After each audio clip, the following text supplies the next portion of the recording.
उडीद वडा तो पण परफेक्ट हॉटेल स्टाईल आपल्याला बनवायचा आहे।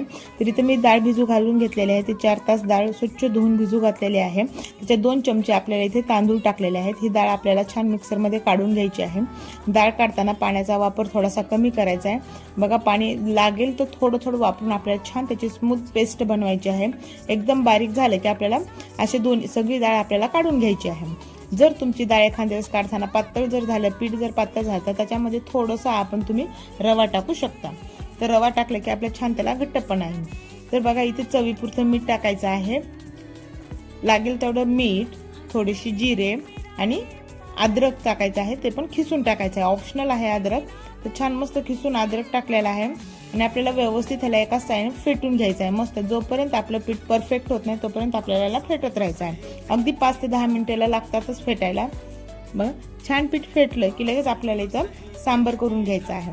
इथं सांबरसाठी मी डाळ चांगली शिजवून घेतलेली आहे, तुरीची डाळ शिजवून घेतलेली आहे। इथं टाकलेलं आहे तेल, मोहरी, जिरे, कांदा आणि थोडासा कढीपत्ता, अद्रक, लसण, तिखट, धनजिरे पूड आवडीप्रमाणे इथं मसाले टाकून घ्यायचे आहेत। मस्त असं आपल्याला याला शिजवून घ्यायचं। जोपर्यंत मसाले चांगले तळले की आपल्याला थोडंसं टोमॅटो टाकायचं। टोमॅटो पण चांगलं शिजलं की लगेच थोडी चवीपुरतं मीठ आणि चिमूटभर साखर टाकून व्यवस्थित आपल्याला हे मसाले तळून घ्यायचे। मसाले चांगले तळले की लगेच आपल्याला त्याच्यामध्ये छान शिजवून घेतलेली डाळ टाकून घ्यायची आहे आणि आपलं मस्त असं झणझणीत इथं सांबर तयार झालेलं आहे।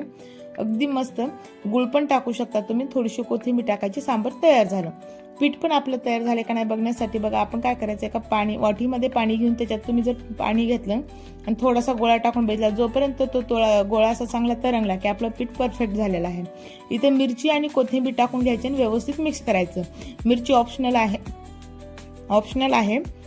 तर बघा मस्त असं फेटून झालं की गरम करण्यासाठी तेल ठेवायचं आहे। थोडंसं तळ हाताला पाणी लावून आपल्याला पिठाचा गोल आकार करून तळ हातावर टाकून मस्त असा मध्यभागी गोल करून घ्यायचा आहे। म्हणजे परफेक्ट आपल्याला वड्याचा आकार येऊन जातो आणि हलक्या हाताने तेलामध्ये सोडून घ्यायचे आहेत। हळूवारपणे जर केले ना अजिबात तेल उडत नाही। छान जोपर्यंत सोनेरी कलर येत नाही कमी गॅसवरती मस्त हे आपले वडे तळून घ्यायचे आहेत। बघा छान वडे तळून झालेले आहेत, अजिबात म्हणजे तुमचा कडकपणा नाही। बघा मस्त असे कापसासारखे मऊ असे लुसलुशीत हे आपले वडे तयार झालेले आहेत। एकदम परफेक्ट अण्णा स्टाईल हे आपला वडा तयार झालेला आहे। तुम्हाला जर ही रेसिपी आवडली असेल ना नक्की लाईक करा, शेअर करा आणि सबस्क्राईब करायला विसरू नका। बघा परफेक्ट आपली ही सांबर वडा डिश कशी वाटली तुम्हाला नक्की मला कमेंटमध्ये सांगा।